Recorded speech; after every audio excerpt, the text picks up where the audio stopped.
Good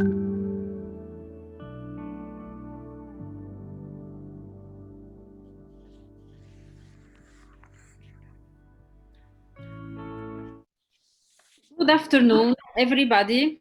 I welcome you all for this EMEA webinar, the second actually the second of this fall cycle that we started in September with the biodiversity. And this one is about the future of regional integration in the Euro-Mediterranean and Africa post-COVID-19. So this webinar is organized, in fact, to continue our work on the EU policy research on regional integration in Europe, the Mediterranean, and Africa, which in fact we have been working on this for a few years, since 2009, because this research we have initiated since 2009 under the Mediterranean Prospect Network called MEDPRO. Back then funded under the EU Framework Programme 7, we have developed several visions of economic and political integration for a horizon 2030. Since then, more than a decade, there have been many changes, and currently we are experiencing more with the COVID-19 pandemic. So the development of in the Euro-Mediterranean region during the last decade highlights serious, say, trends toward more fragmentation, which in reality is widening if we see the data. And the COVID-19 crisis has put further pressures onto the region in fact, we had a fundamental questioning of the process of regional integration. In fact, we've seen it via the enforcement of lockdowns, mobility restrictions, and overall disruption of the global and regional value chains. Also, at the same time, it provided the necessity to rethink the fundamentals of regional integration, in particular while we've seen that the digital and green transitions are underway and even being accelerated because of this COVID-19 pandemic. So we have seen this over the last month. Now, in view of all of this, in July 2020, we have published a study that proposes the regional integration matrix to assess the regional integration process in the Euro-Mediterranean region. Of course, we focused back then on the Euro-Mediterranean region.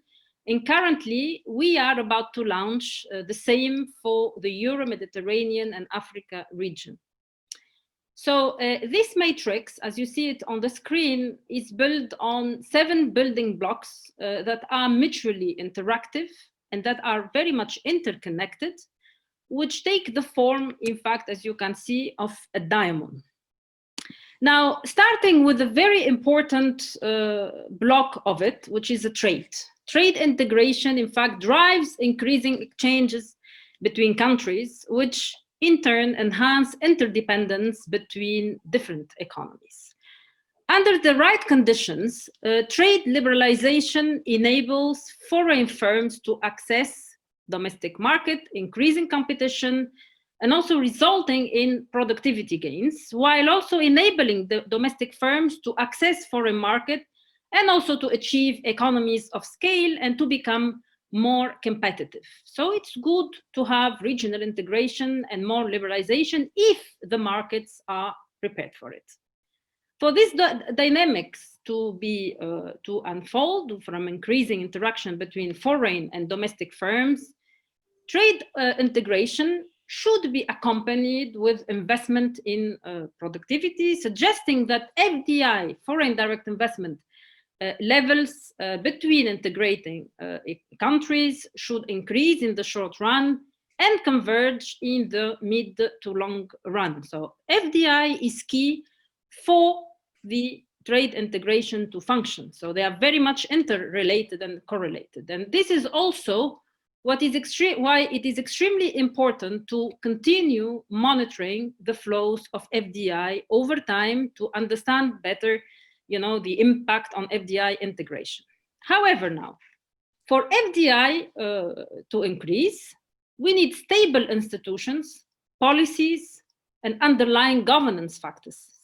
For example, the rule of law, anti-corruption measures, regulatory quality, government effectiveness are very much essential to maintain countries' manageable risk premium over time. Because at the end, for investors to invest in countries, they need what we call stability and certainty in the regulatory frameworks. And this also links to, in fact, the financial market roles. Increasing interdependence between economies also translates into increasing correlation between the financial market supporting those economies, which in turn requires financial integration to better manage monetary and systemic risks that are there because of the interconnectedness between the countries. And therefore, we can enhance stability. The resulting reduction of uncertainty relating to the financial transactions between integrating countries facilitates, in fact, FDIs, while also reducing the interest paid by countries on financial markets, increases their capacity, in fact, to invest in infrastructure. And this is the other dimension, which is infrastructure integration, which is extremely crucial to physically and digitally connect countries between each other, to facilitate exchanges, including person-to-person contacts, mobility of goods, capital, services, and labor, and people. That said, labor mobility might lead to the contrasting dynamics, probably of brain drain, but also brain gain, rather than beneficial, which is the brain circulation between the integrated countries, if the labor market conditions are eventually too unequal. Against this backdrop, convergence between labor market conditions is a precondition, in fact, for the reduction of barriers to mobility and labor market integration, which under right conditions would enable laborers to access a wider pool of available jobs and conversely allow firms to access a wider pool of available skills. And I turn to the last, which is the integration between educational systems. I think this is extremely important to have convergence between the quantity and quality of skills that students are equipped with, thereby creating a level playing field for laborers to compete for the available jobs and to firms to find the required skills with a recognition of certifications between the countries. And the other dimension, which is extremely important, is research and development, which results in fact in higher innovation capacity for the region as a whole, since innovation is largely driven by emulation and cross-fertilization between the countries. So this is really what this diamond about, with these 7 dimensions that are interconnected to define what we call this region integration matrix. Now, when assessing the performance of region integration on the Euro-Mediterranean region, and you see there in the second slide that we have used many indicators. I'm not talking about the availability of data because sometimes we do not have the data available for all these dimensions. But let me emphasize the fact that 25 years of Barcelona process, and this is the anniversary this year, 2020, of the Barcelona process, which has started in 1995, the assessment is regrettably disappointing. Besides fragmentation and increasing divide between the 2 shores of the Mediterranean, several decades of economic integration have not materialized in the catch-up of poorer and richer countries in the Euro-Mediterranean region, and we can see it. During the process of economic region integration in general, the EU played a very important role in the North-South integration and encouraged very much South-South integration, for example, through the support of Agadir Agreement, for example. But the results were rather abysmal. Now, we could link this to the EU-centered approach to integration, could be a problem, as it underpinned a preference for bilateral cooperation and competition between countries, rather than cooperations and complementarities, which may not or may not lead to the expected outcome. So this is probably, there should be a need to rethink the process of integration, which should be built on further regional cooperation and less competing these countries between each other. Now, EMEA has further developed a new, what we call the TRIS model for economic development, which I'm not going to dig into it, which in fact is suggesting to change the paradigm toward what I call including those ongoing transitions, which are the digital and the green transitions, and move to a more resilient system to respond to extreme shocks like the one we're living today of the global pandemic. So the next point I want to mention is also EMEA is exploring the EU-Africa integration process further to the whole debate by the European Commission since March 2020 to change the whole strategy vis-a-vis the Africa, and this is something we will discuss today during this webinar.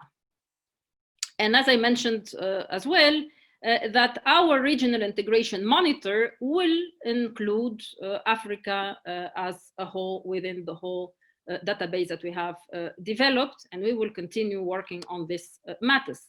Now, today I'm very honored to welcome this lineup of very distinguished speakers, all working from different perspectives on regional integration, and all the participants that we can see registered in this webinar.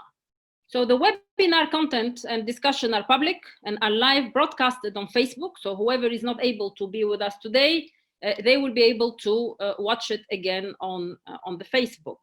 EMEA team will later on publish the recording of the webinar and a report that summarizes the main discussion points that could be used later on for further research by our teams and whoever is interested in the topic. For the participants, please write your questions and comments in the Q&A box and the panelists on the chat box. This is important. So let us start.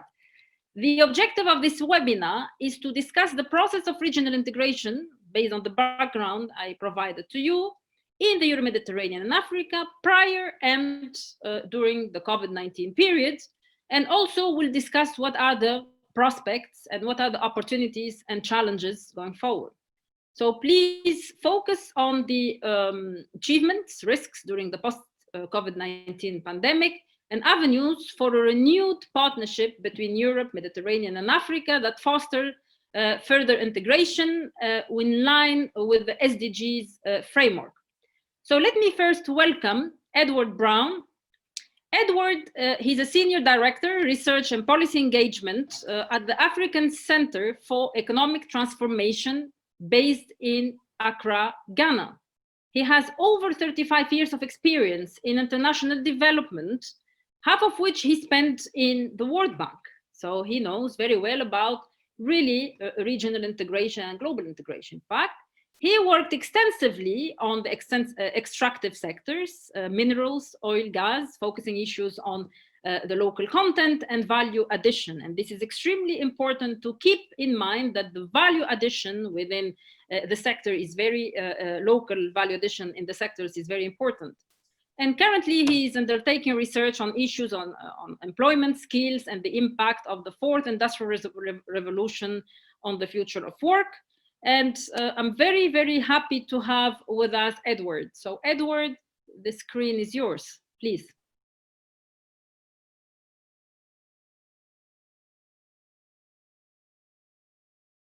Good afternoon, ladies and gentlemen. Thank you again, Reams, for the introduction.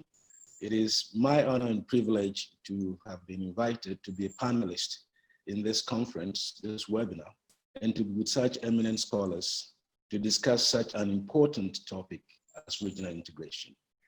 This is particularly challenging at a time when most countries are retracting from the core values of humanity and one of the driving forces of human progress, which is integration. My presentation, I'm going to focus on three aspects of integration generally.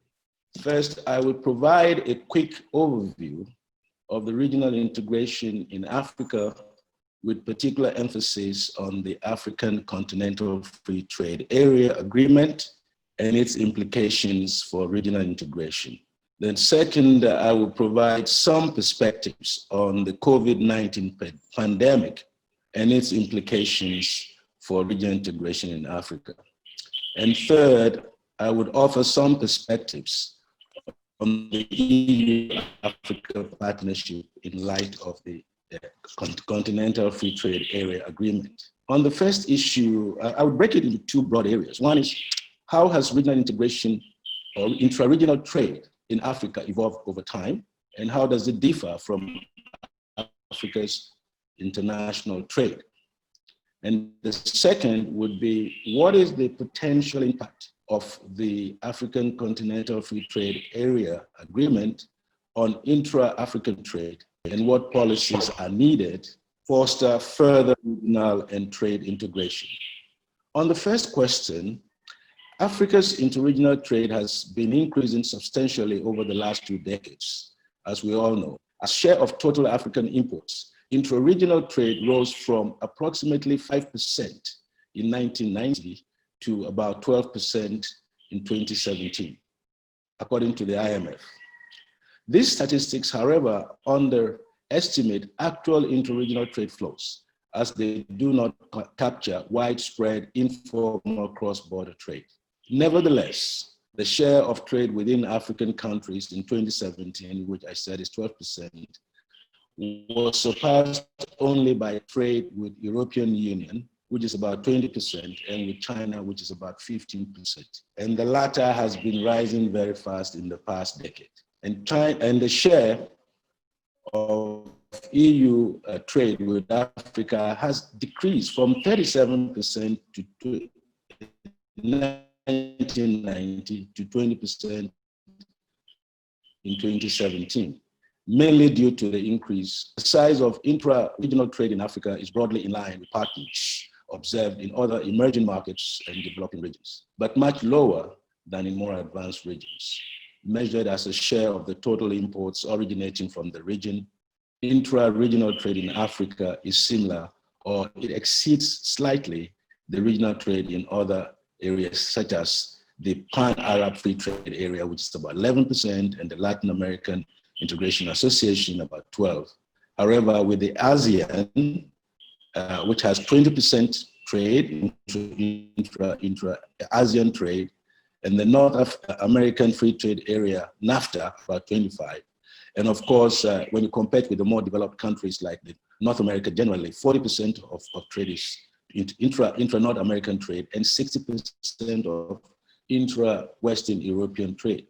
One of the key features of intra-regional exports in Africa is that they are more diversified and have higher technological content than Africa's exports to the rest of the world, which is heavily oriented towards minerals in particular. About 75% of total exports between 2007 and 2017, was in this area of primary production, compared to 16% for manufacturing. Having said that, the question is, what is the potential impact of the AFCFTA on intra-regional trade, and what policies are needed? I think we're all aware that the AFCFTA commencement, which was July 1st, has been postponed to the end of the year. But once operational, the Continental Free Trade Area in Africa will be the largest economic integration initiative since the establishment of WTO in 1994.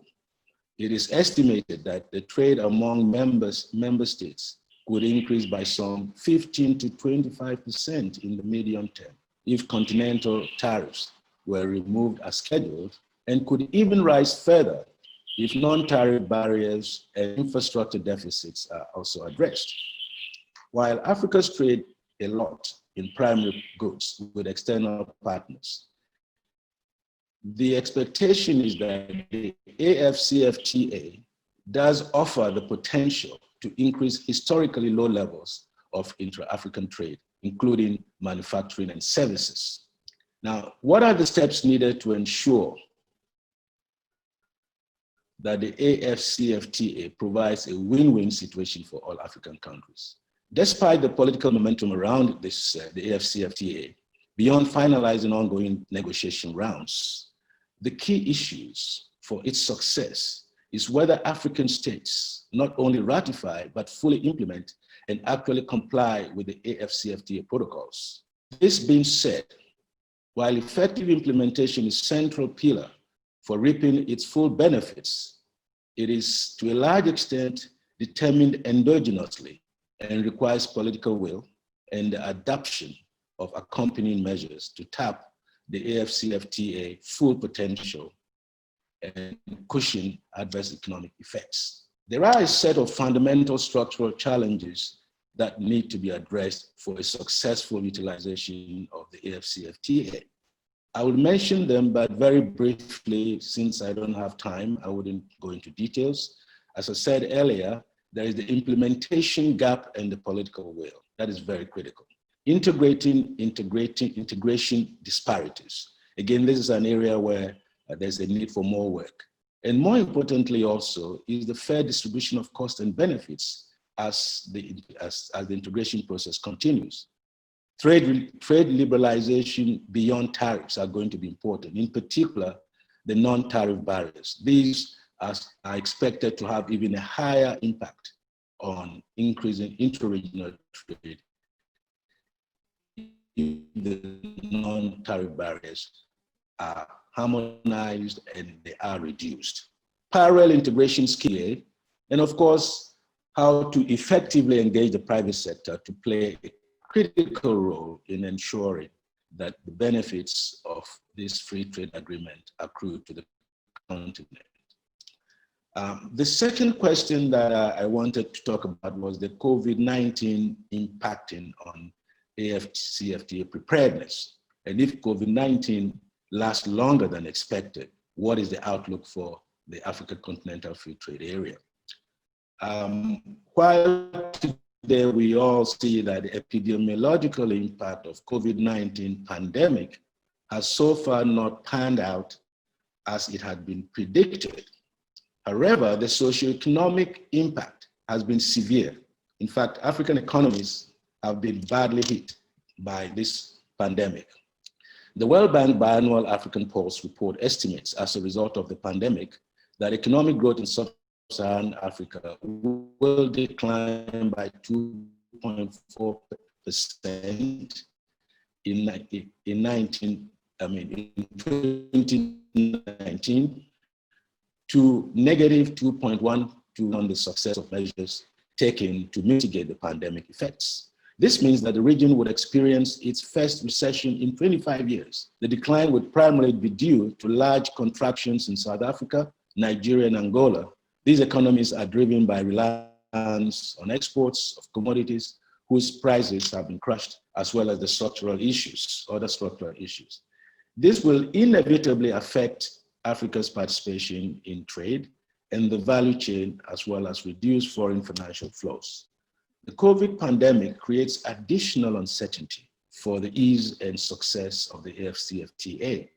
While the spread of the disease has already delayed the finalization of phase 1 negotiations and the indicative start for the trading under the AFCFTA, it could further hinder implementation of the AFCFTA on technical fronts due to the adverse effects inflicted on Africa's private sector activities in the wake of the country's economic lockdown and the consequences, which are shifts towards national priorities of members. More specifically, the COVID-19 might cause investments in infrastructure to decline as financial resources are diverted to debt levels, and debt levels of member states increase. In comparison, however, depending on the still unclear duration of the extent of the spread of the disease on the continent, the AFCFTA could well function as a catalyst for needed regulatory and structural reforms across member states and come as a remedy for the struggling private sector if frictionless cross-border trade were to be provided in the near term. In particular, COVID-19 could act as a welcome trigger for trade liberalization and goes beyond the mere removal of tariffs, including services, which has thus far predominantly been bypassed by the RECs. Because there is now a greater need for it, service liberalization could find greater traction. Similarly, the looming economic fallout of the predicted global recession and low productivity, low commodity prices caused by COVID for at least 2020 may make African economic integration a greater priority as a means to promoting economic diversification, growth, and reliance. Therefore, more specifically, ongoing pandemic has been disrupting global demand and supply chain. With this, not only are African exporters severely affected by the turmoil in global commodities and intermediate markets, at the same time, African producers located further downstream in the global value chains are largely cut off from production inputs, thus resonating with the voices recently raised across the United States and Europe, demanding a reshoring of production stages so as to limit dependency on distant supplies. COVID-19 could thus similarly act on content. Here, the continent could provide the necessary framework, that is the AFCFTA could provide the necessary framework underlying the necessity for initiating effective and timely implementation. Let me now quickly go to the EU-Africa partnership in light of the AFCFTA. I think we all are fully aware of the EU partnership. It has been a major driver of regional integration in Africa. The European project has been a learning platform for the AU. Given the limited time, I will dwell on just a few aspects. Given the AFCFTA's focus on promoting rule-based trade, supporting its implementation is in Europe's interest. The AFCFTA creates space for the EU to move beyond traditional development cooperation niche. And what can Europe do for Africa's scheme, which has been the traditional approach? The AFCFTA offers a unique strategic opportunity for African countries and European actors to meet on equal terms to enhance political partnership between the two continents based on mutual experience sharing and to strengthen the link of business between Europe and Africa. Finally, if I can just quickly wrap up by saying that the EU can help leverage the potential of the AFC through its trade and investment policies towards Africa, as well as its trade-related support for African countries. And one important question is whether or not the EU would better align with the Continental Free Trade Agreement in order to ensure that at least the EU is interacting much more under the AFCFTA framework as opposed to the piecemeal country by country or bilateral agreements. I would stop here. I think I don't know whether I've exceeded my time, but if there are any questions, I can take them after this. Thank you very much. Thank you, Edward. I think we were experiencing a little bit of technical hiccups from your side on the video, but it's okay. I hope this can be reestablished. But anyhow, we managed to listen to all what you have said. Thank you very much. It was very, I mean, of course, we will go back to these matters on the discussion session. So I hope Chahir got some key points with the difficulties of the technical broadcasting, which allows us later on, we have some discussion on this matter. So I would like to move without further ado to Mariarosa Lunati. Mariarosa, she's a senior advisor, Global Relations Secretariat at the OECD in Paris. She has been providing guidance on the design and implementation of studies and capacity building activities for several areas, including regional integration, connectivity, and value chains. Also linked to SMEs, entrepreneurship, and women economic empowerment. So we're very happy to have Mariarosa with us today. And then also I want to put an emphasis on the role of the OECD, who has been commissioned a study, which is the Union for Mediterranean Regional Integration Outlook, which should be published soon. So then Mariarosa could tell us more about it. So here you go. The screen is yours, and I hope we can see you as well. Please.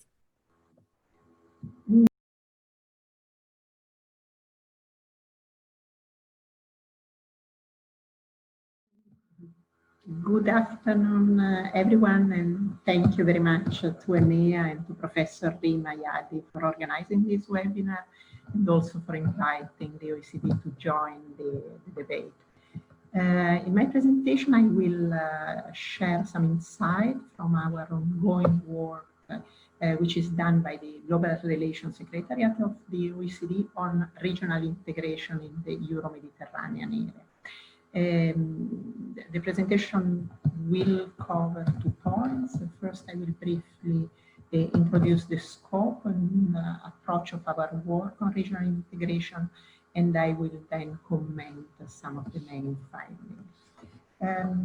As Rim mentioned, during the past years, we have been preparing a report for the Union for the Mediterranean, monitoring the progress of integration in the Euro-Mediterranean region.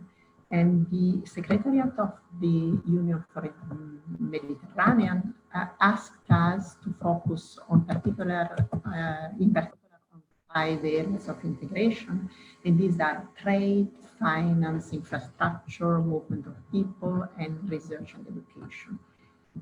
In terms of methodology, there are 2 aspects that I would like to mention that I think is particularly important.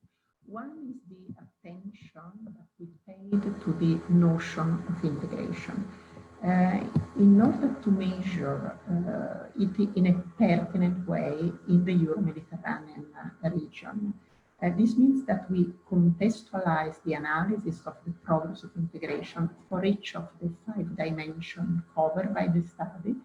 And for that, we consider the preconditions that should exist in a country to ensure that the benefit from regional integration can be fully realized. And an example of this comes from financial integration, and I will back to this later in my presentation, where a sufficient development of a country's financial market is in fact needed to benefit from financial integration and avoid negative effects from it, such as capital flows moving abroad.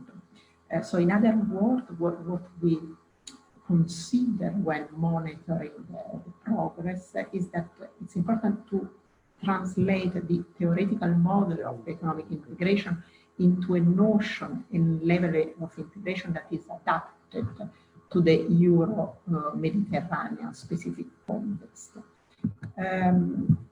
Where we know that countries are at very different stages of economic development. The other aspect of our methodological approach that I want to mention concern the data.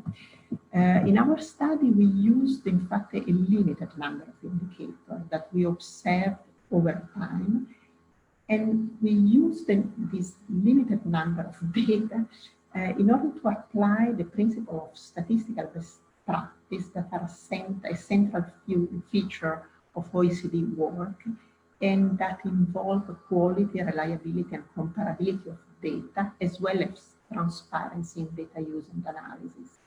And also our preference went to official statistics produced by bodies that are part of national statistical systems. In addition, we used OECD databases on regulations, for instance, the Foreign Direct Investment Restrictiveness Index, the Trade Facilitation Indicators, or the Service Trade Restrictiveness Index. As we all obviously know that official data are missing in several countries, especially of the MENA region, One objective of our report is also to illustrate the relevance of producing the missing data and producing this data according to international standards and practice, and so to encourage countries to devote sufficient resources to the development of sound data. But what are the insights from our analysis?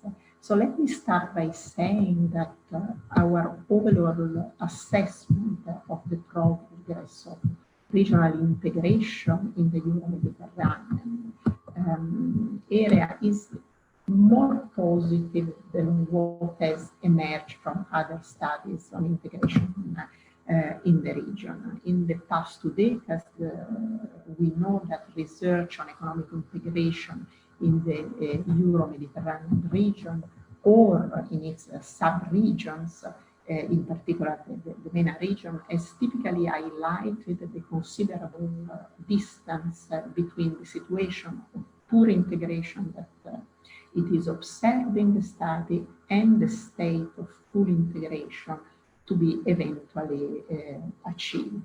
And in general, existing research found little or no progress in integration, therefore stressing especially the missed opportunities.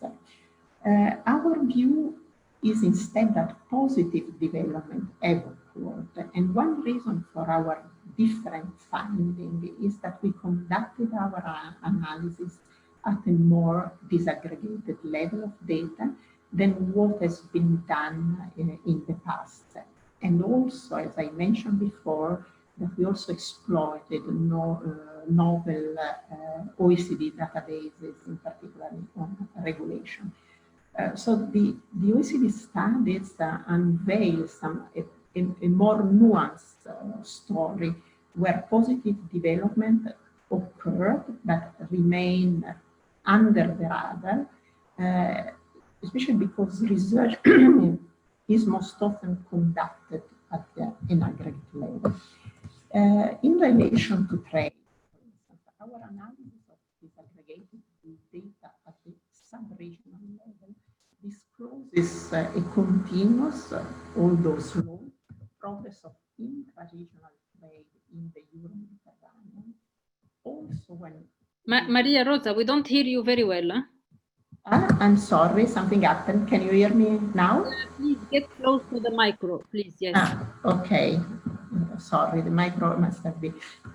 So I was saying that in relation to trade, our analysis of disaggregated data at the sub-regional level has disclosed a continuous, although slow, progress of intra-regional trade in the Euro-Mediterranean, also when the intra-EU trade is excluded.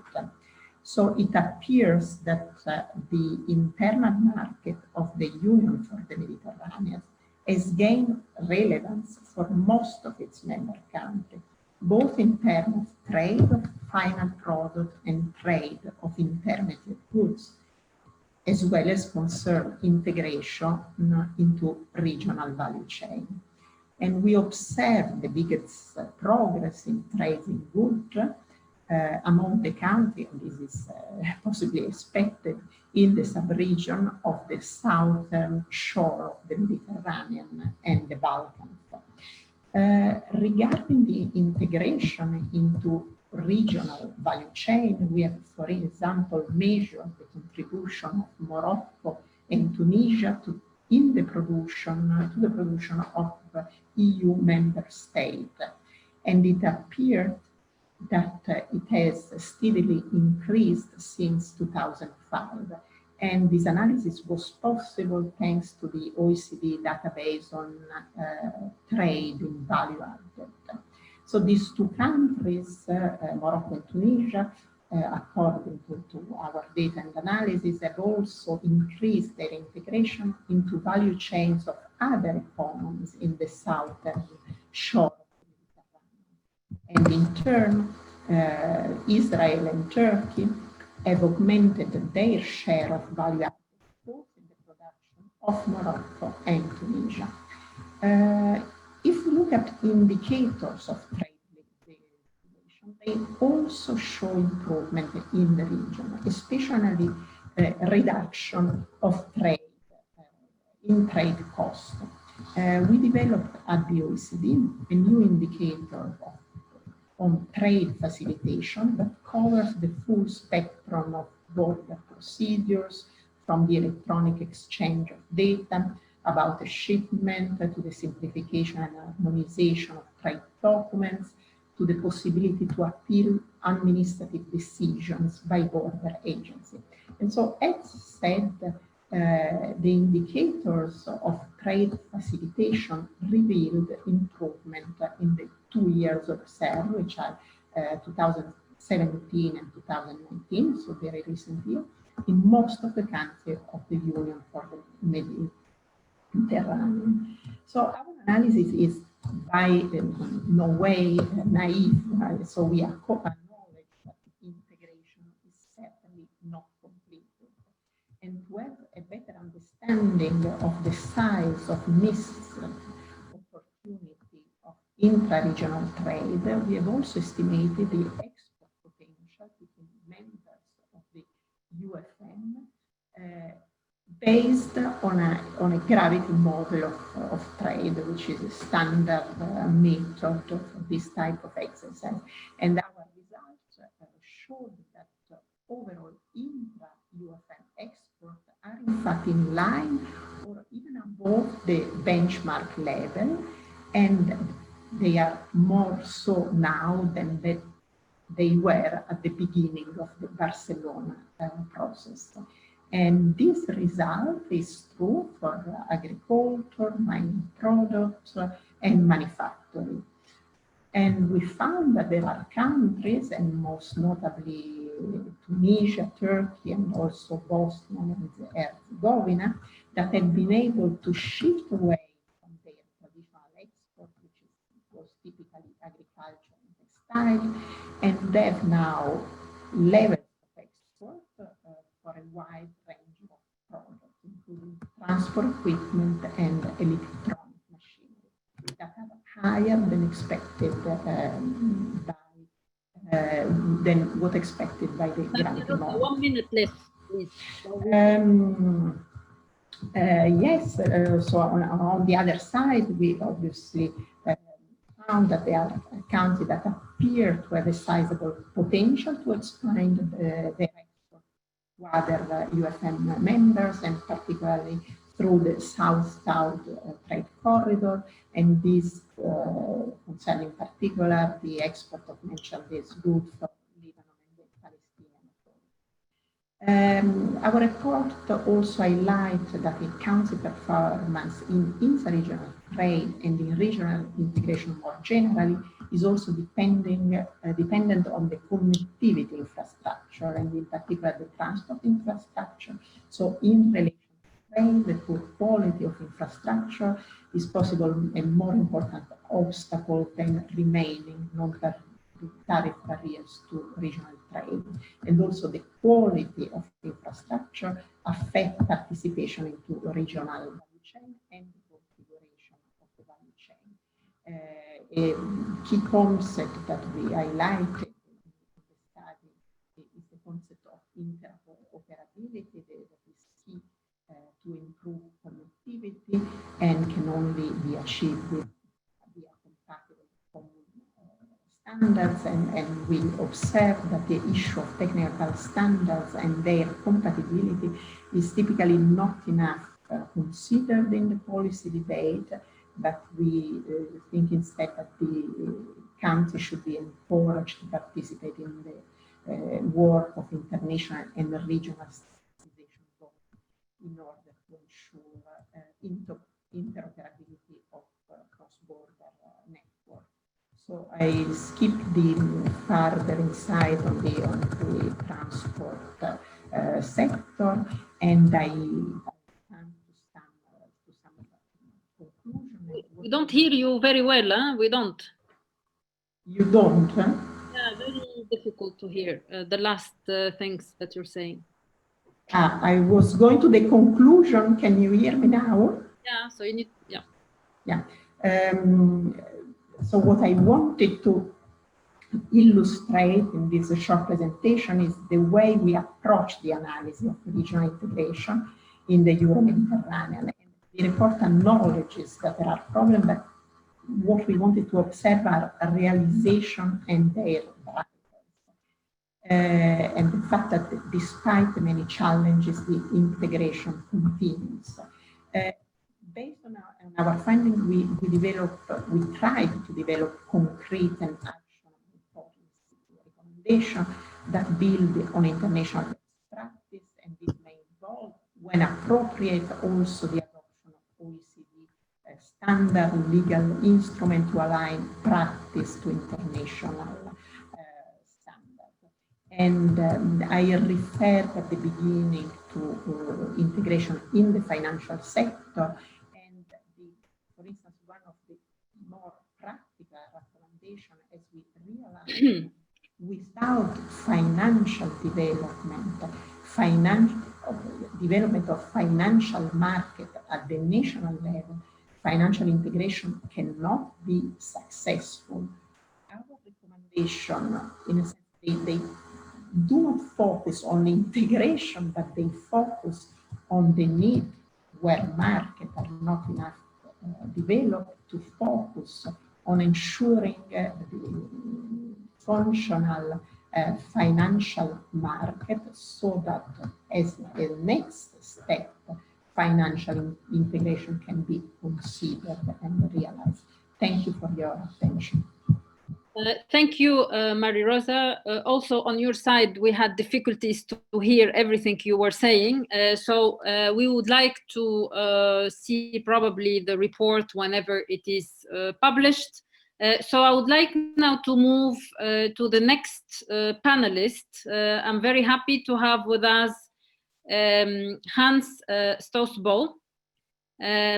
Hans is head of unit of the East and Horn of Africa, the Directorate-General for International Cooperation and Development at the European Commission. So he has been really working a lot on the African countries. He steered the development cooperation for Burundi, Djibouti, Eritrea, Ethiopia, Kenya, Rwanda, to name a few. And he has been very active in these countries. Also, between 2018 and 19, he was the acting director for West and East Africa in relation also to the African Union. So now back to the African side and the future of EU-Africa partnership, also integrating some countries from the North African region. So now, Hans, the floor is yours, and I hope we can see you. So hopefully we can hear you well. Please. Okay. Thanks a lot. Can you hear me? Yes, very well. Thank you.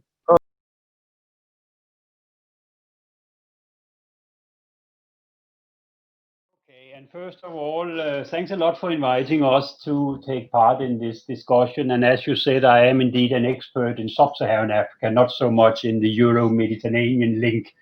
So you have to bear with me on that front. A few general remarks. First of all, I want to underline that the EU, the last 30 to 40 years, have been a strong supporter of regional integration in sub-Saharan Africa, both politically through our political dialogue, but also and mainly financially. We have been a major supporter the last many years, promoting regional integration. Alone in the last period, financial period 2014 to 2020, we have committed approximately 7 billion euro in support of continental, regional, multi-country programs in sub-Saharan Africa.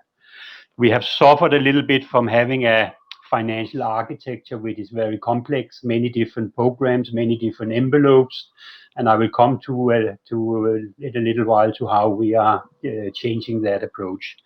We have also, in the context of the Cotonou Partnership Framework, had a very strong formal partnership with the African Union, but also the regional economic communities in Africa. We are working with 8 or 9 of them directly, but obviously we also engage with other regional organizations in Africa.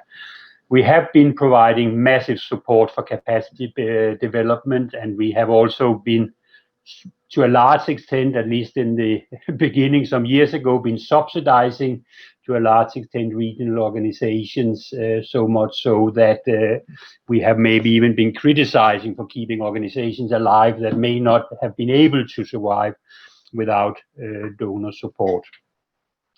This formal and long-term nature of our partnership have obviously had some advantages, that is clear, some benefits, but there's also the drawbacks that we have seen a degree of donor reliance.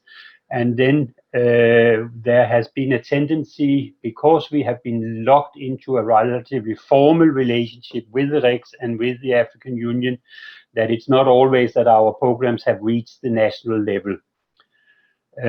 We have also, like everybody else, I assume, been struggling with the problem of overlapping memberships and the famous spaghetti bowl of regional organizations in Africa, and this has obviously complicated the processes we have tried to support.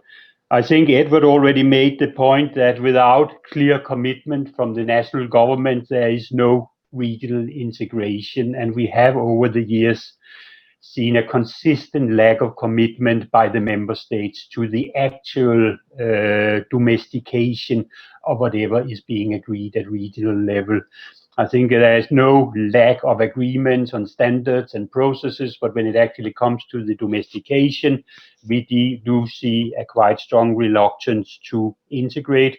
I think the implication is, and I think Edward mentioned that Africa is probably the least integrated continent in the world. On the EU-AU partnership, I think Edward referred to it, and you also referred to it, our chairperson, the new strategic relationship we hope to develop. This is not something new. We had hoped that the next EU-AU summit of heads of states would have taken place in December this year, but because of the COVID crisis, this has now been postponed to 2021. Instead, there are now ideas about having a kind of a mini summit in the beginning of December this year, just to keep the engagement going. And it's clear when we come to that summit, either the mini one or the major one next year, it will be with the intention of confirming a very substantial package in support of the EU-Africa strategy. We will do that in the context of the next financial perspective, the 7-year financial period that starts next year, through the new development and cooperation instrument. And also we will do that on the basis of the post-Cotonou framework. As some of you will know, and most of you probably know, the Cotonou agreement expires at the end of this year. It has been extended to June next year, but we do hope that we will have a new framework agreement in place, a new partnership confirmed before June next year. This means that the rules of the game for our support will change quite significantly. And while this is still work in progress, I would just like to highlight the main issues. First of all, it's clear we will have one integrated regional continental program for sub-Saharan Africa. We would no longer have a PANAF program, a regional program for SADC, a regional program for EGAT, etc., etc. And we will no longer have a relatively big number of thematic budget lines that are all supporting different activities. We will have one general program covering everything. We are also keen to look into the possibility that our regional support will not necessarily follow strictly the logic of regional organizations. We are aware that this risks obviously undermining the REX, but we will find ways and means to avoid that. But we are inclined to follow a more what we call functional approach based on a geometry variable, targeting initiatives and groupings where we see a clear commitment to cooperate in a given area.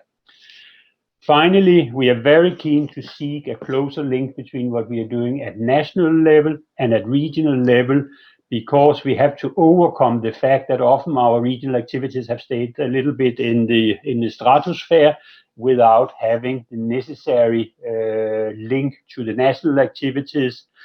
Obviously, the core of our activities will take place at regional level, at national level, but we will, through the regional programs, through our regional activities, support the necessary frameworks and support the multi-country dimensions that we need to pursue. We are not very progressed on the programming, but I think we already have some clear ideas of the key priorities where we need to focus. And I think Edward talked a lot about the continental free trade area, and it is clear we will develop a substantial support package for the implementation of the continental free trade area. Probably it will be a regional program, but a program that can be implemented at national, regional, and continental level as a function of the challenges we have to overcome. Some of the activities will need to take place at continental level, that's clear, others at regional level.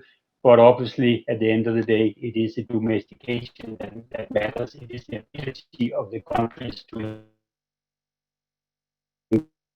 engage, to live up to the expectations that.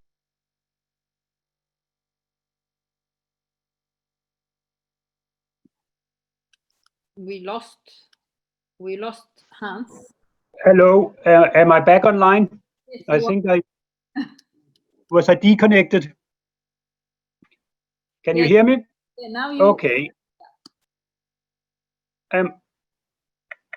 Okay, I'm almost finished, so don't worry. The second big area of priority that we are looking at, and this relates, and it is very relevant, I hope everything is relevant what I'm saying for this discussion, is that we are looking into see whether we can identify a limited number of strategic economic corridors, where through infrastructure investment, soft measures, trade facilitation, regional value chain work, etc., we could actually have a transitional approach by applying on the basis of obviously the PIDA philosophy, whether we, on the basis of an analysis of the real economic benefits, we could develop and identify a limited number of strategic corridors where we could engage.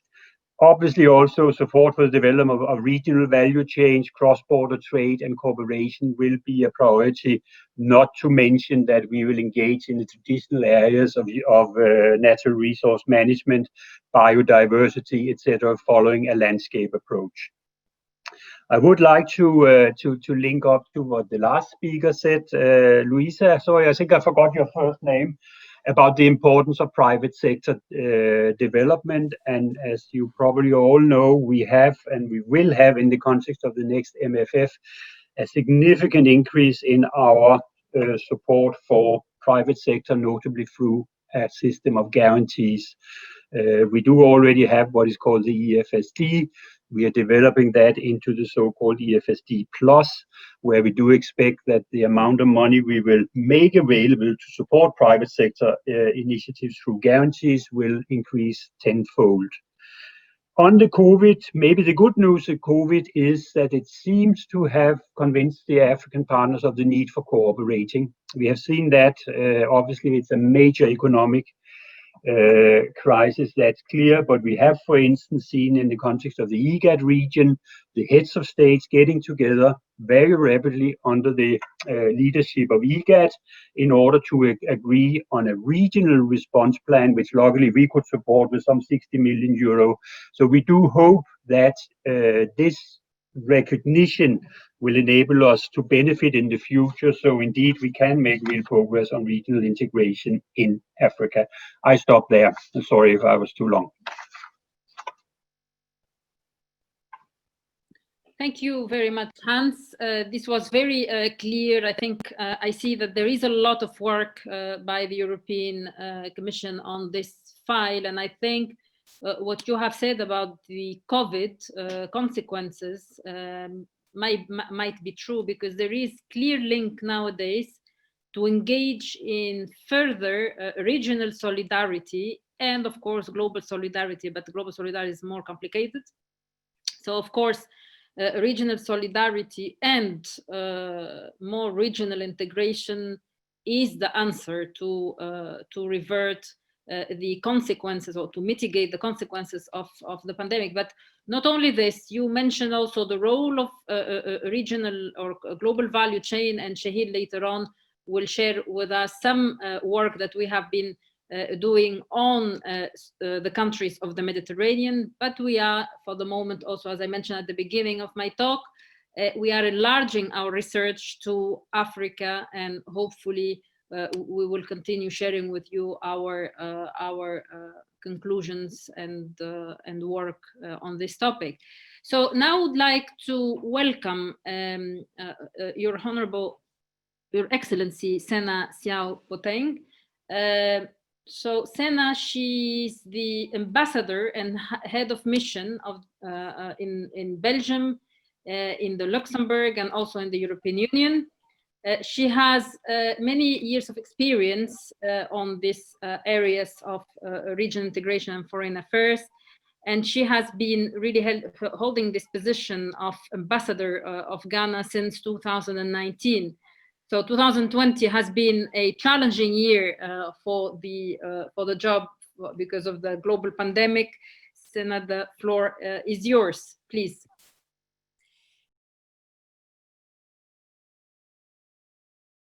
Thank you, and good afternoon, everyone.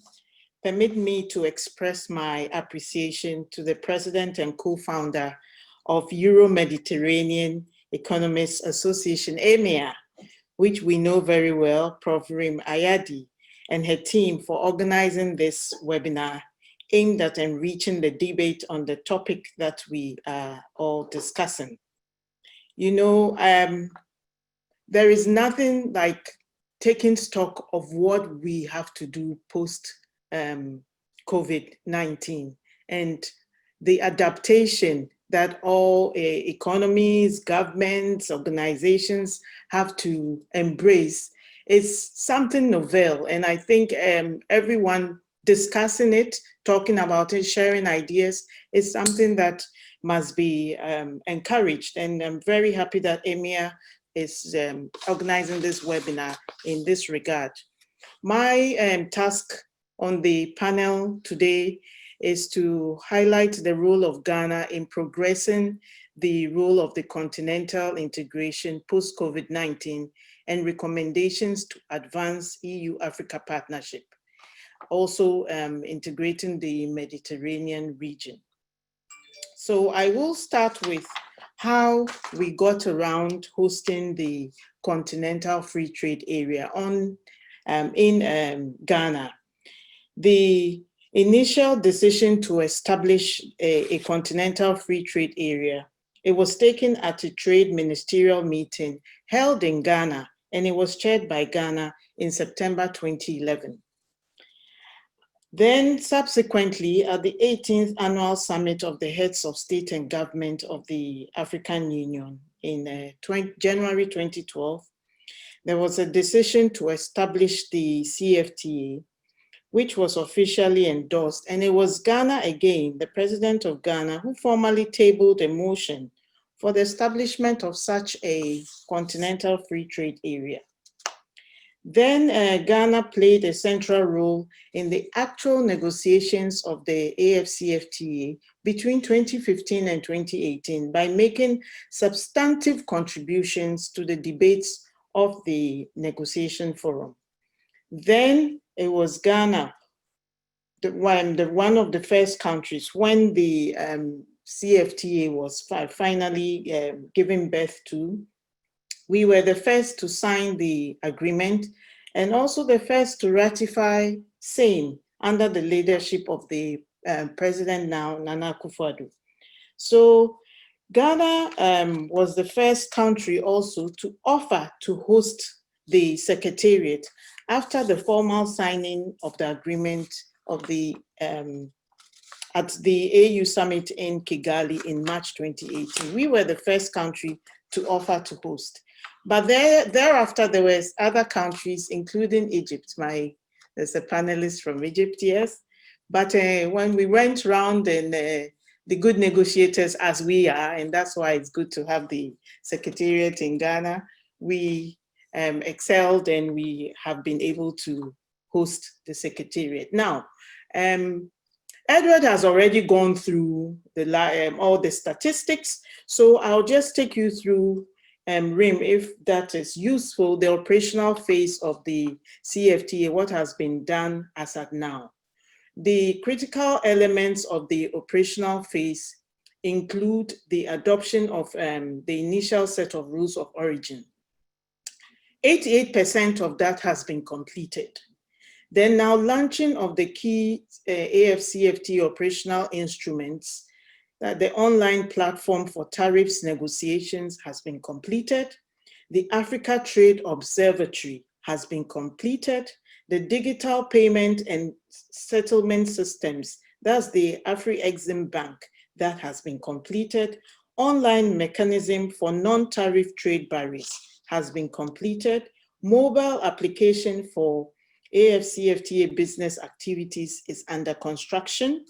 And also the adjustment facility to manage the adverse effects of revenue losses, that is US dollar 1 billion facility, has been completed as well. Now there's a proposal that does the Mansa repository platform to serve as a centralized database for customer due diligence. This is under construction. So just in a nutshell, the operational phase of the CFTA is 88% completed. Now, harnessing the benefits of CFTA. You know, the benefits will not come automatically. To harness the benefits, member states, AU member states, a program of action to boost intra-African trade is what will help us all harness the benefits. And this has been endorsed by the AU heads of state. So the we call it the Boost Intra-Africa Trade, BIAT. It will address 7 priority clusters. That's trade policy, trade facilitation, productive capacity, that's industrialization, trade-related infrastructure, that is transportation, communication, trade finance, trade information, and factor market integration. So each country is required to identify specific areas of comparative advantage and strategic focus for diversification and develop value chains for both goods and services. So now, what is Ghana already doing? And that is the role of Ghana to progress the continental integration. We want to exhibit the best practices that we have. We have decided as a country to lead the way, and we are now enhancing industrial productive capacity. So we are decentralizing the capacity to develop and to manufacture. So we have this program called One District, One Factory. It's an initiative where in the manufacturing bases will be spread all around the country. And it is our hope that other African countries will pick this up. For those who already have it, they will strengthen their industrial base. There's the Strategic Anchor Industries Initiative. We've also put in an initiative, One Region, One Park. These are industrial parks and special economic zones, so that when you come in, the EU partners, the investors that will be encouraged to come in, you already have developed areas, special economic zones that will, you can set up and produce on the continent so that you can export tariff-free. Now, trade facilitation. In that area, customs management reforms, including the single window platform, has been established, and we are implementing the WTO trade facilitation agreement. Now, trade-related infrastructure. The narrative on the continent has been very low infrastructure. We have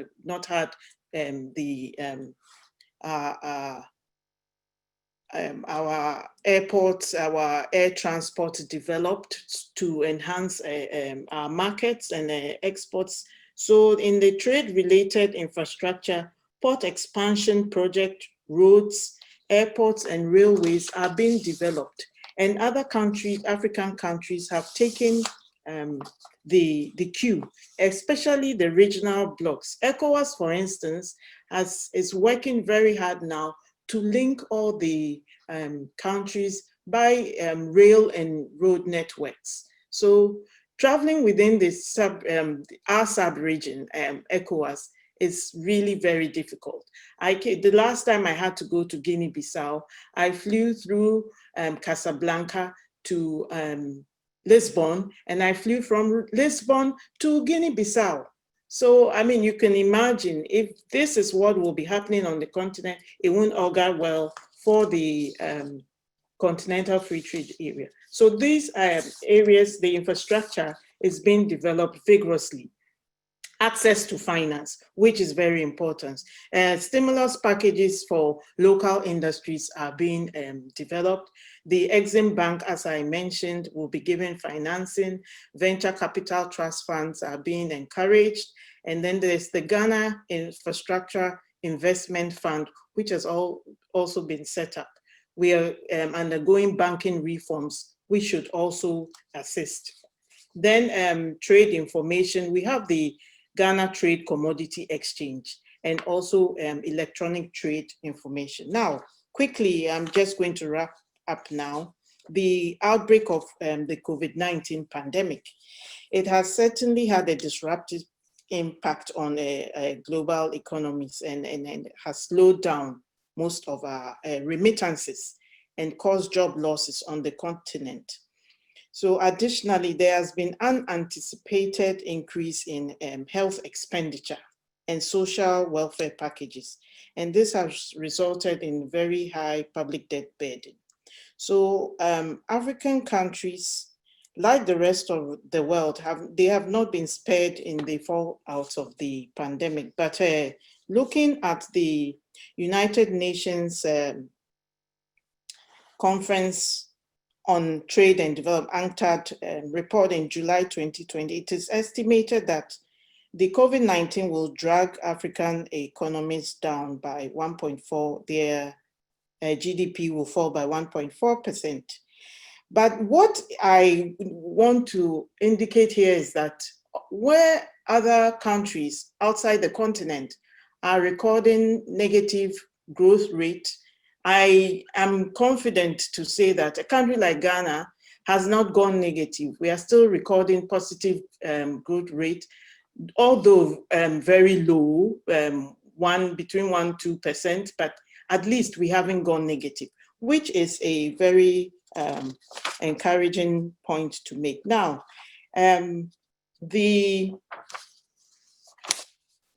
our relationship, that is the CFTA, what it presents, the opportunities it presents for AU-EU economic partnership to be enhanced. And this will be in the area of sustainable growth and creation of jobs. We are looking at the transfer of technology, and we are also hoping that the pillars of the EU's comprehensive strategy with Africa, a key element of the Africa-Europe Alliance for Sustainable Investment and Jobs launched in September 2018, will all facilitate the success of the CFTA. Also, the CFTA is expected to give impetus to the long-term perspective for a continent-to-continent free trade agreement between Africa and EU. The economic partnership agreements between EU and some African countries and other free trade agreements with Northern Africa, that's the Mediterranean countries, could also serve as building blocks for such continent-to-continent free trade agreement. In conclusion, EU is Africa's largest trading partner, and the operationalization of the CFTA from 1st January 2021 will contribute and enhance trade between the two sides and deepen economic cooperation, which is a key element of the AU-EU partnership. I thank you for your attention. Thank you very much, Sena, for this excellent presentation, very clear, and it gives really the pillars for really thinking on how to advance integration in the continent, and also try to, I would say, learn the good and the bad experiences in the Euro-Mediterranean regional integration process, which in fact, as you, for the next part of this discussion today, Chahir, who is Chahir Zaki, who is an associate professor of economics at the Faculty of Economics and Political Science at the Cairo University. And also he's the director of EMNES, the Euro-Mediterranean Network for Economic Studies for Egypt. I would also like to emphasize that Chahir has been one of the highest published on these areas of regional integration for the Euro-Mediterranean, and he can tell us what his views about all of this regional integration in the Mediterranean, of course, with the focus of on Egypt. But again, I think we have quite a, as I mentioned at the beginning of my speech, quite of a disappointment on the integration processes in the Mediterranean over the last decades. Chahir would give us an interaction on all those the presentations we heard today from his research point of view as well. But also he would like to share with you a very interesting work that we are currently completing together with other members of the research team on global value chain and this importance of global value chain, which pretty much all of you have mentioned this in your comments. Now, Chahir, the screen is yours, and I let you also raise the questions you would like to raise to the panelists. Please, Chahir.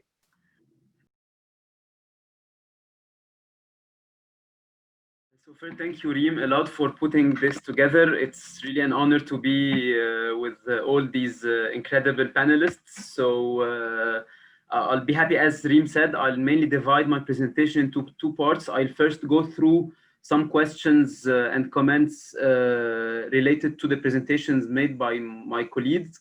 And then I'll move to, I'll just give you an idea about what we did on global value chains and their future after the COVID-19 pandemic. So first, I totally agree with Edward when he talked about the difference between the political will that we have and the political momentum that we have in Africa and the implementation, because in general, now there is a lot of momentum across several countries in Africa, but again, what matters at the end is the implementation. And I think one of the important things, and this is related mainly to the presentation made by Mariarosa and by Edward, is really the role of the AfCFTA, so the African Continental Free Trade Agreement, and its relationship with the EU agreement, and to what extent we'll be able to channel more investments into non-oil sectors, because actually until now most of the FDI going from Europe to several African countries, ranging from Egypt and Morocco in the north, across the African country, and at the end in South Africa. So across the country, most of the investments are mainly channeled either in primary sectors or in oil sectors. And actually the problem of that is threefold. So first, there is low value added, and this means that we have a very low job creation. And in such sectors, where we have low backward and forward linkages, this reduces the likelihood of creating regional value chains. So I think one of the pillars, perhaps Hans can tell us more about that, to what extent the EU will be able really to foster more investments in non-oil sectors in order to promote more regional value chains, whether with Agadir countries in the north or in a larger framework in the African Continental Free Trade Agreement, in order to create these regional value chains and hence to boost more employment and have, more, I would say, non-traditional exports, because that's one of the main things that we still suffer from across Africa. I totally agree with Mariarosa on the importance of having this, this comprehensive different data sets that you use in the analysis, because this, at the end of the day, what help us have an evidence-based policy making process. But I think one of two things I would say. So first, there is also a large part of the trade in Africa, whether it's in manufacturing or agriculture, and more in agriculture than manufacturing, that is informal actually, and that is not taken into consideration in most of the international trade data sets. And actually, this underestimates the magnitude of trade that is really done in Africa. And from a social perspective as well, this has a lot of implications in terms of poverty, in terms of inequality, in terms of making goods available at lower prices. And I think until now we have some initiatives in Africa that tries to calculate this share of informal trade, especially in the agricultural sector.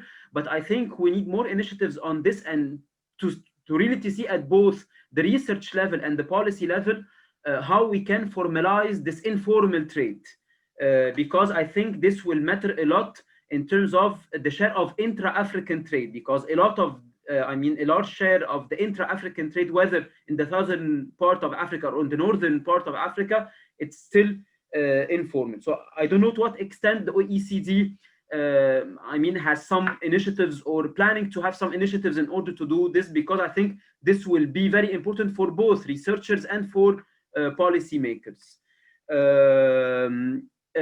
I totally agree also with Hans on this spaghetti bowl story, because we all know that either if I take the example of Egypt, Tunisia, or South Africa or Kenya, there are a lot of regional economic communities in Africa, and the real problem that we have now, in order to increase exports, this means that we need to harmonize most of our standards and norms with our trade partners.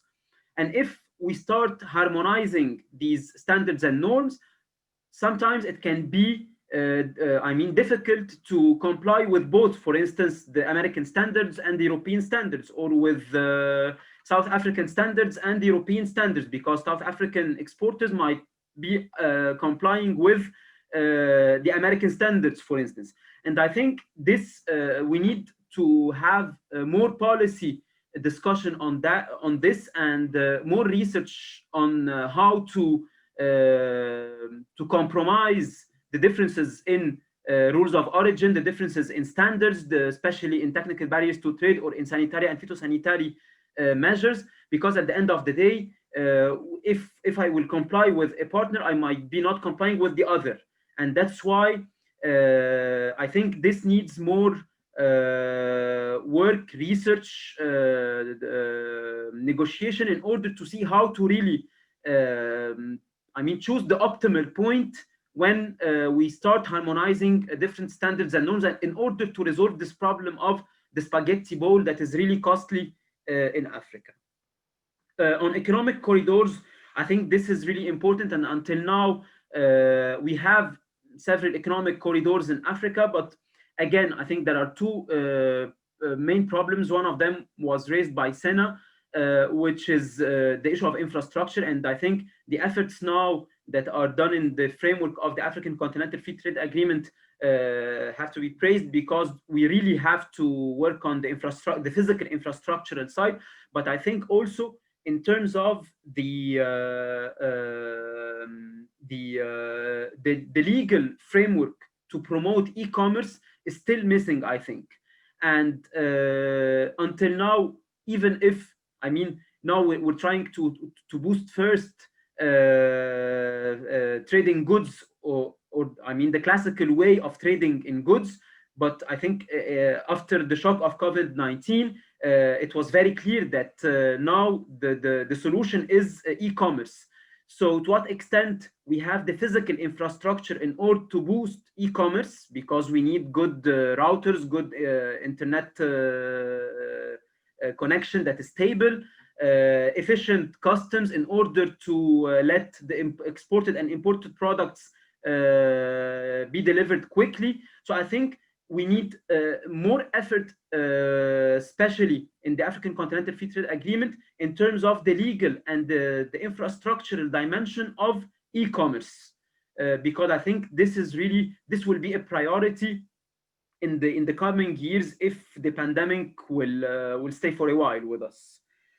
And to conclude, one final point related to the points raised by Sena. I think also the point of trade facilitation with the implementation of the single window is really important. But at the same time, I think also implementing the different softwares like Asekuda++ or similar softwares that help automating the customs will reduce corruption, because we know that if we look at the World Bank Enterprise Survey for most of the African or Arab countries, we'll see that one of the serious obstacles that hinder exporters in African countries, whether northern or southern African countries, it's basically corruption and informal payments. So that's why facilitating trade through automating the customs, I think this must be a real priority for the coming period. So there was just some insights, questions, and comments for the panelists. And again, I thank all of you for these excellent presentations. I just want to go through our work on global value chains briefly. So that's actually a joint work with my colleagues and friends Reem, Ayadi, Giorgia Giovanetti, Enrico Marvazzi, and Giulio Vanelli, where we try to, it's a policy paper actually, where we try to see what's the future of the Euro-Mediterranean region after the pandemic, especially when it comes to global value chains. So basically the question now is that we know that after the pandemic now, we're supposed to have a rise in more regional value chains, given the fact that if we compare Arab or African countries, they are closer to the European Union than Asian countries. They are endowed in relatively cheap labor. They have several natural resources and endowments, and that's why if we are seeking more just-in-time production process, then in this case, perhaps Arab and African countries can be potential candidates for this reshoring or this reglobalization, if we can call it this way. So if this happens, I mean, where should this happen? In which sectors? With which countries? So I'll just take some examples. So in the study, we focus only on Agadir countries, so Egypt, Jordan, Tunisia, and Morocco, given the fact that they are already integrated with between themselves through the Agadir Agreement. They have the association agreements with the European Union, and I mean, they have signed it long time ago. To some extent, their classical trade in goods increased I mean, somehow, but at the same time, these association agreements were not deep enough in order to really promote trade. So that's why I know we don't have time to go over all this, but I just want to raise two main things that we try to do in the paper. So we try to focus on two specific sectors, the textile sector and the pharmaceutical sectors. And why these sectors? So the textile sector, because it's the sector, it's one of the traditional sectors that are characterized by a very high comparative advantage in most of these countries, in Egypt, Tunisia, Jordan, and Morocco. They are heavily exported, even though international demand at the world level is declining in general for this sector. So that's why perhaps if we have some reshoring from Asian countries to Arab countries, one of the sectors that can be a good candidate for that is the textile and ready-made garments with different apparels. The second sector is pharmaceuticals. Why?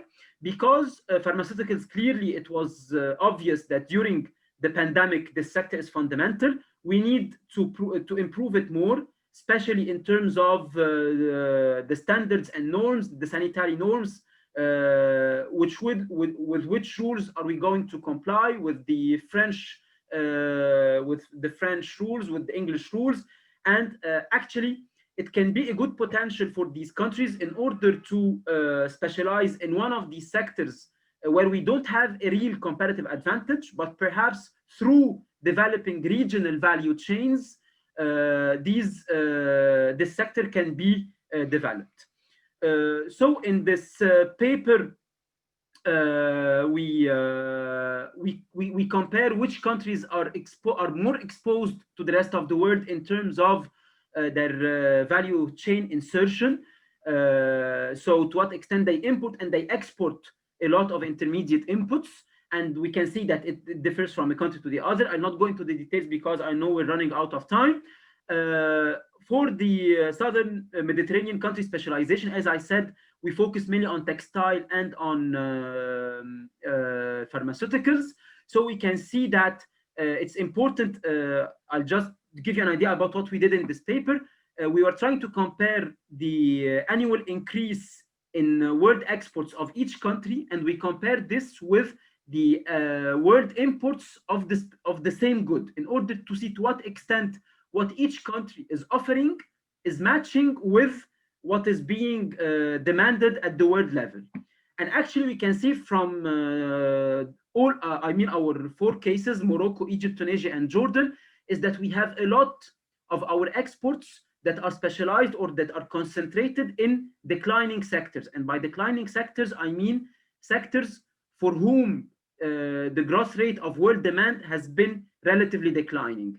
And actually this is important because this means even if in the short term we can increase our exports in these products, and especially textile and ready-made garments, in the long run, demand will definitely decline more. And that's why it's time to diversify the structure and to go and to specialize in other sectors like the pharmaceuticals. For the comparative advantage of textile products, as you can see, so all of these countries, they have a high comparative advantage when compared to European countries or when compared to some African, Asian countries. And here we chose mainly the 4 main competitors in textile: Turkey, China, Bangladesh, and Vietnam. So Bangladesh here is a bit an outlier, but the highest countries who have a high comparative advantage in textile and ready-made garments are Egypt and Tunisia. In pharmaceuticals, the picture is a bit different because it turned out that Jordan has an increasing comparative advantage in pharmaceuticals, which is not the case neither of Tunisia, nor Egypt, nor Morocco. But again, I think this is an opportunity for these countries to develop a new sector for which there is an increasing world demand thanks to this creation of regional value chain. And if we talk about regional value chains, definitely we have to see what are the challenges and opportunities. And for the challenges and opportunities, we constructed this matrix of attractiveness for our countries, and we compare our 4 countries of interest, so the 4 Arab countries, with the 4 main, I would say, competitors, Asian competitors. And we try to compare different countries in terms of, different criteria. So we classify them into 3 main attractiveness criteria. To what extent factors production are attractive, to what extent the domestic market itself is attractive in terms of the demand, in terms of business climate, and the third bunch of criteria, trade policy variables. So we compare for the factors of production, the hourly cost of labor, the output per worker, to what extent the country is open to foreign capital, to what extent there is a high technology that is abundant in the country, and we measure this through the high technology, the share of exports that are intensive in high technology. The second bunch of criteria includes the doing business variable that shows to what extent it's easy to start a business, and the global competitiveness index. And the third and last component that includes trade policy variables. And for trade policy variables, we include distance because it's a measure of the transport cost. We include whether the country has an agreement with the EU, what is the tariff prevailing in this country, because if we're talking about regional value chains, this means that we're going to import intermediate inputs, and therefore low tariffs will be attractive. To what extent there are a lot or not of non-tariff measures, and finally, to what extent countries are integrated at in terms of the global value chains. So in a nutshell, what are the main findings?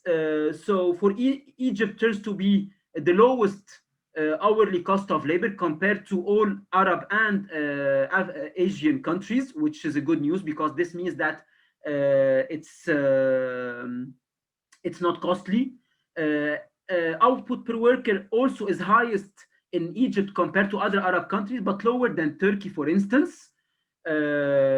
In terms of capital openness, Jordan is the most open, followed by Egypt and then Tunisia and Morocco. In terms of exports that are intensive in high technology, Tunisia and Morocco are ranked first, even more than Turkey, but less than all Asian countries. For the doing business environment, the best performer is Morocco. The least performer is Egypt. In terms of distance, the domestic market, in terms of the domestic market, again, for the Global Competitiveness Index, Morocco and Jordan are better ranked than Egypt and Tunisia. In terms of distance, clearly all Arab countries are closer to Europe than Asian countries, which is a good news because this means that we can develop quicker regional value chains. For the agreement with the EU, all the countries they have the association agreement. Tunisia had already, Turkey has already a customs union. And finally, for non-tariff measures, Egypt turns to be the country that imposes more non-tariff measures than other countries. And for the GVC integration, Tunisia and Morocco are better ranked. So in a nutshell, when it comes to labor, it's Egypt. When it comes to business environment, it's more Morocco and Tunisia. When it comes to capital openness, it's Jordan. When it comes to non-tariff measures, Egypt has a lot to do. So clearly, in order to develop new products like pharmaceuticals, for instance, these items have to be taken into consideration, especially in terms of opening the country to foreign capital, encouraging, making the business easier to implement, especially that these countries, they have a cheaper labor cost compared to Asian countries. So this means that if we have labor intensive sectors that will relocate from Asia to Arab countries, clearly there is a lot of potential. And with that, I will conclude, and I thank you a lot for your attention. Thank you very much, Chahir, for this very comprehensive first part of your discussion vis-a-vis the speakers, and then this research, which is, I remind, will be published in the next few weeks. It gives also a new idea on how some of those countries would be readapting their, I would say, methods of productions and also their production systems in the countries to adapt themselves to this global pandemic and everything that has all the implications of this pandemic over time. And this what has been clearly shown in this paper, that most probably in declining sector like the textile globally, there might be some serious changes in that respect. But then in terms of sectors like pharmaceuticals, there is a need more to develop the skills also and the research and development to enhance their capabilities in the countries. And I believe that nowadays the investments or the money that is being put into enhancing the healthcare systems could be really used in that respect. So thank you very much, Chahir, for this. I would like now to turn back to the panelists to respond or to have an opinion vis-a-vis the points of discussion that you raised with them. I will start back to Edward, because most probably he forgot about us.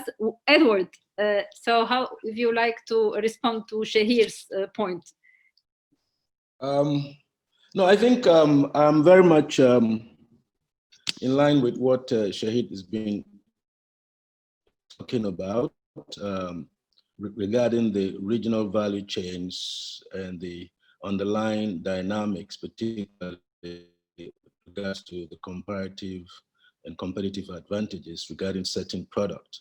I think the product space analysis that you've done, particularly by looking at what the nature of the growth in particular, maybe sectors that the overall future demands are declining, and that it is important that countries reposition and be more strategic in how they, align their industries in order to stay competitive and sustainable. So it's very, very important, and I agree with that.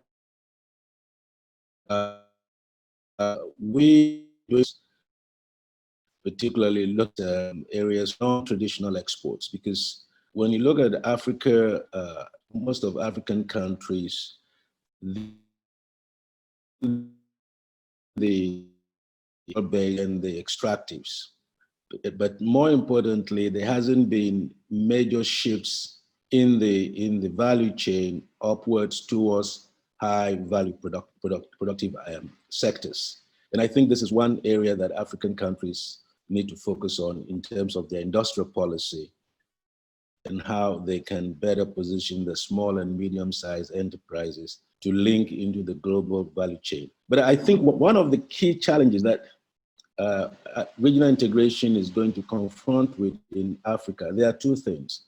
One is the fact that for the last 30 years, many of the small and medium-sized enterprises in Africa are basically operating at what I would call the low-level equilibrium, and they are not necessarily hooked up into the regional or global value chain. They are not as competitive, they are not applying technology, and productivity levels are still relatively low. And this is partly also related to the fact that the factor inputs, a lot of these industries are importing their inputs, which are quite expensive. Now, what regional integration does is perhaps to ensure that the regional supply and value chain becomes more efficient, and that the harmonizations of regulations, policies, and so on would reduce the cost of inputs, competitive environment which these industries can thrive. At the moment, with the fragmentation of in many of these countries, the possibilities of moving into the global value chain and becoming export competitive is quite limited. So I certainly see that point, and I think this is where more research and analytical work needs to be undertaken in order to direct strategically how, beyond the challenges of finance, particularly, because one of the major challenges in Africa is the whole issue of how to brownfields, them to upgrade their capabilities in such a way that they can become investment ready and would attract more competitive, so that's one area. The other point, I think, which, I did not really dwell on, is that for regional integration to thrive, in fact, one of the key elements, in our view, we've been doing some work in this area, is to look at the whole area of regional public goods.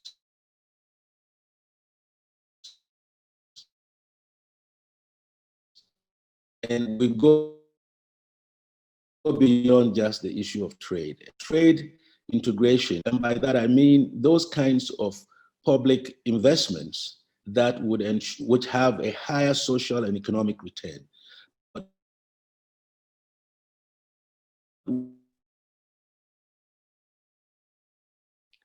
Edward, we're not hearing you. So perhaps switch off your camera and so we can hear you, because the connection is probably not good on your side. No. One country alone to do. For example, did you hear much of what I said earlier? No, for it looks like it's not very. For 30 minutes, for 30 seconds, not really. Okay, I'm really sorry. I was just saying, I mean, my last point, I mean, to buttress Chahir's, observations, are that I think we need to also focus more on what I would call regional public goods. And by regional public goods, I'm looking at those kinds of investments that cut across nations and which the benefit, transportation corridors, for example, infrastructure, which you mentioned in your model. Infrastructure is very important, but here we're talking about the road, the rails, and digital connectivity is going to be key. And to be able to supply these goods, there is the need for cooperation among countries. And there's the need for countries to align their investment and industrial policies towards a broader regional market. You talked about labor mobility, labor moving to areas where demands are highest and where the skills are needed and where there are skill shortages and so on, in order to ensure efficiency in the labor market. This is very critical. And I think for regional integration to really take on, these elements have to be, really looked at. But it is both looking at it from a supranational context, but also looking at how at the national level. I think it was someone who talked about domestication of the policy. At the national level, that the national policies must be aligned to that regional public good. In other words, to what extent are the national industrial policies and development programs benefiting from the regional public goods or the regional integration? That is key. So until there is that kind of domestication to really create the commitment and traction at the national level, we are seeing that a lot of the regional integration programs have not really lived up to expectation. And Rim, you were mentioning the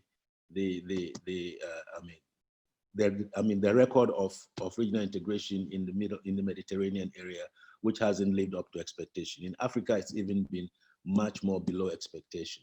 And we need to look at it from bottom up. So I would stop here. Absolutely, Edward. I think you put the emphasis on a very important aspect, which is this question of regional public good. But of course, there should be some understanding or common understanding of what is this about. And at the same time, probably, and you are very well placed in this because of your experience on the extractive industry and of course, natural resources.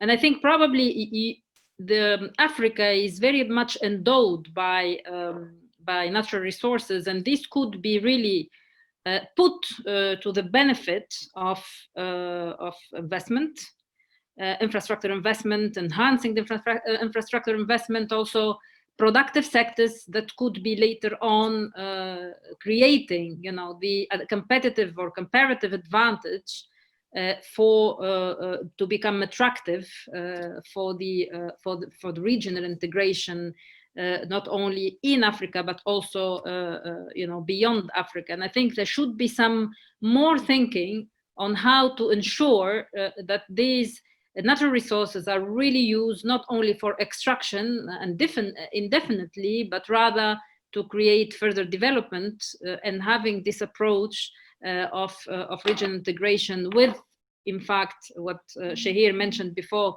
the attractiveness concept, which is extremely important. So then you attract, different activities over time, and then there is this integration over time. So I would like to move fast to Mariarosa. I think Mariarosa, Chahir has mentioned some of the aspects in his discussion. So what is your feedback on that? Mariarosa? She's not there, so I'll move to Hans. I was speaking. You can move, but if you want, I can... Yeah, no, you were muted, that's why, yes. Okay. Do I have 20 seconds to say something? Thank you. So Chahir raised a very interesting point about informal trade being underestimated in Africa. And I think it's really a type of data that should be developed. I have to say that unfortunately it's not something that the OECD is currently looking at. As you know, we are involved in pushing the frontiers of data development as much as possible, and this is also in the domain of international trade, what will lead to the development of the database on trading value added, all the new work on trading services. But this phenomenon, possibly because it's something which is less relevant, if I can say, for our standard countries that are not anymore standard because we are working at the global level, but the conceptual and methodological difficulties has not been until now, but I'll take your point, and this is something that I will report also to my colleague in the Trade Directorate. Thank you. Thank you, Mariarosa. Now I'll move to Hans. Thanks a lot. Not that I have a lot to add, other than it's always a privilege to listen to colleagues who really know what they are talking about. So that has been a real pleasure to listening in. I think it is clear that there is a very high degree of convergence of the challenges, the possibilities. But also, I think a lot of us have talked about the political will to move this forward.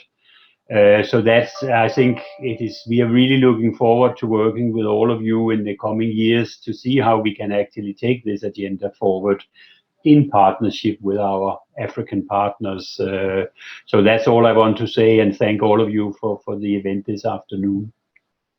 Thank you, Hans. Move to Sena. Unmute microphone. So, yeah. Thank you. Very quickly, thank you. I just wanted to say I couldn't agree with you all more, Chahir, and what Edward said. Also, I do acknowledge the fact that the EU, I'm happy that they've acknowledged the fact that the African leaders are committed. There is this commitment to make sure this works. And I hope that the EU will support us in this perspective. I just want to add that, let's say for Ghana, we export far less than 10% of our cocoa exports products, you see. So with the diversification of economies, which the CFTA will bring, I am hoping that my country will no longer sell raw cocoa beans in the magnitude that we are doing. And we have to start to add value. It's something that Edward raised. We have to start to add value, and the production line will become more competitive on the continent. So this is, for me, something I am hoping that this free trade area will bring to us, and we will put our hands to the wheel and make sure it works. Rim, if I may ask a question, I'm quite skeptical. The private sector, now the cake will be larger. Do we have the capital? Yes, we've set up the Afri-Exim Bank. It's still in the shoring up some capital, but will it be enough for everyone? Will it go round? Will they be able to tap into the coffers and support the private sector? Is a question that I would like to ask. Thank you. Thank you very much, Sena. On the private sector, of course, private sector role is very important, but we need to define what we're talking about.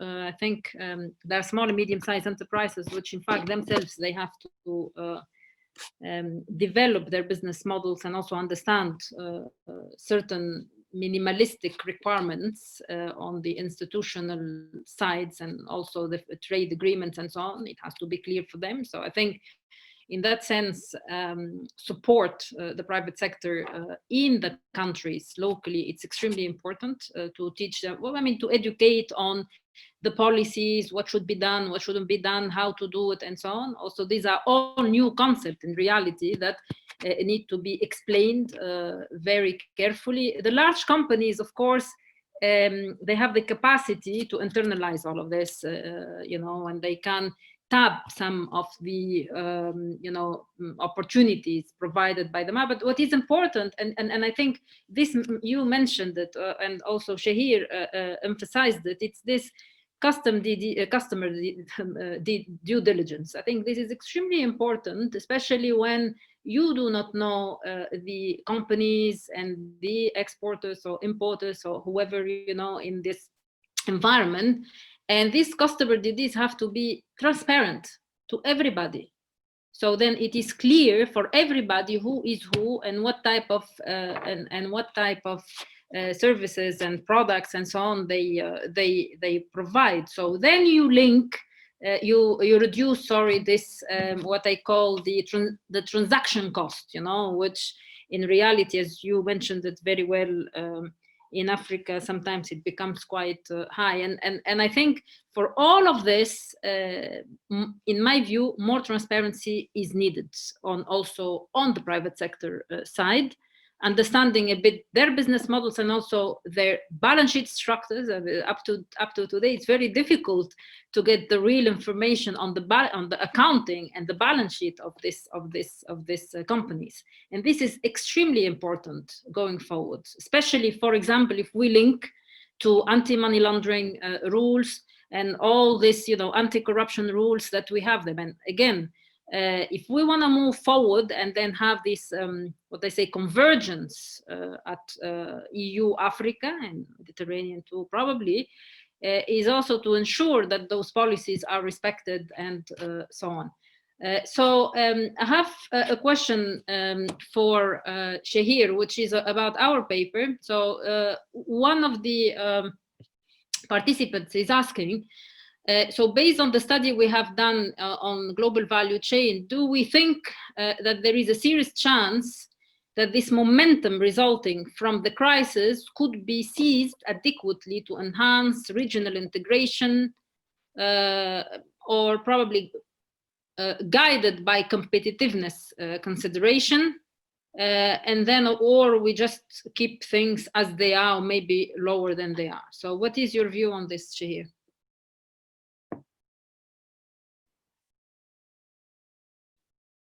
Chahir, we lost you. Now we lost Chahir. Okay, so I will give you my view on this, since we've been working on this paper together. I think what we have to be looking at from now to the few months from now is to see what is the response of the countries that we have. And I think this is also important in terms of the policy responses in terms of the company. Sorry, I got disconnected. Yes, I'm trying to answer this specific question. So the idea here is serious chance. I cannot say it's a serious chance. There is a chance, and it's up to the governments really to adapt their policies, their production systems, and so on to benefit from this, I would call, shock. But then in any shock, in any crisis, there are opportunities, and there are opportunities, and there are risks. So they have to minimize the risks, and then they have to grasp those opportunities. And as Chahir mentioned, and this project, this research that we have worked on shows that the pharmaceutical industry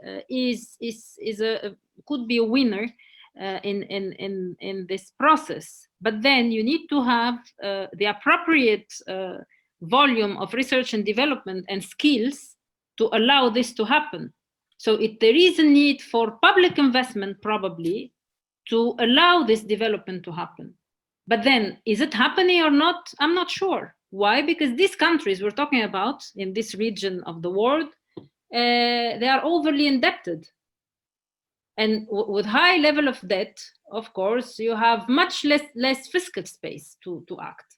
And with less fiscal space to act, then what do? Probably you will need to have the private sector to spend or to develop these activities.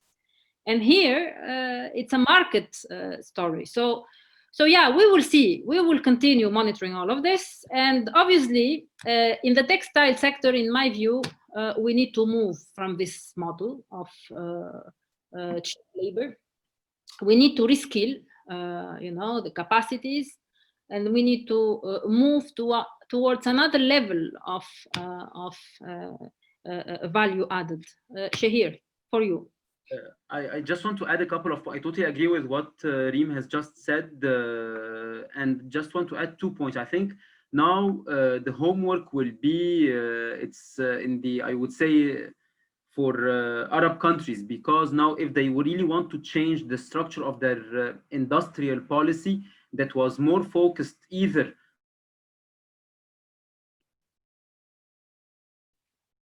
We're losing you again.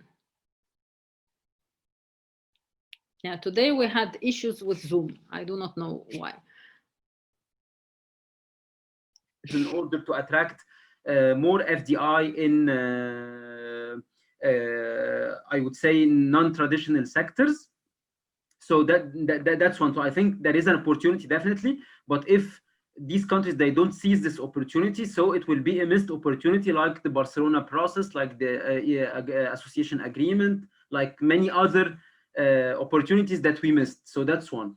And two, and I think also clearly, and the pandemic has shown that diversification is relatively good. So export diversification is good. We don't have to fully specialize. And I think that's why we have to move in 2 directions. First, at the intensive margin level, meaning that we have to deepen the exports that we already have, like textile or ready-made garments or chemicals or processed food. But at the same time, move into the extensive margin, meaning that we have to develop new destinations, especially African countries with whom we undertrade, or new products like pharmaceuticals or electrical or electronics. Because I mean, this diversification will help, on the one hand, benefit in the short term and benefit from existing sectors, and at the same time benefit in the long term, given the fact that we're developing new sectors. And thank you, Reem. Thank you very much, Chahir. I would like now to move to our last I would say minutes of this very interesting webinar, which in fact opens more questions than probably we expected. So we will continue, of course, doing a lot of research on this matters. And for this, I would like first to invite you all, panelists and attendees, to fill in our survey, please. So it's a satisfaction poll. Please, Kinga, you can post it.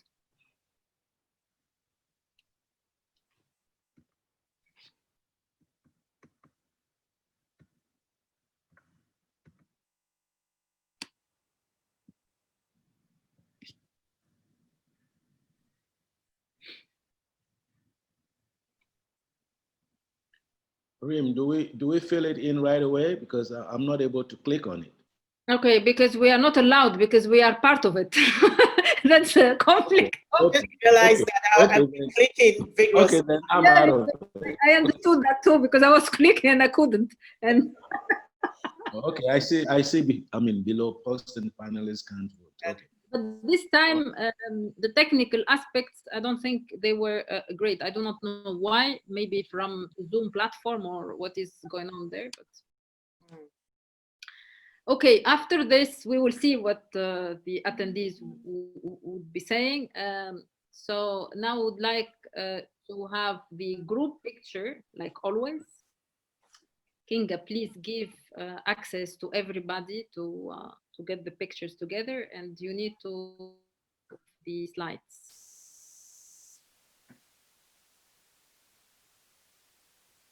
I can see you.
Okay, so do you hear me? Yes.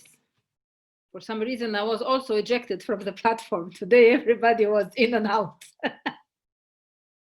Okay, so the picture, Kinga, can we have it?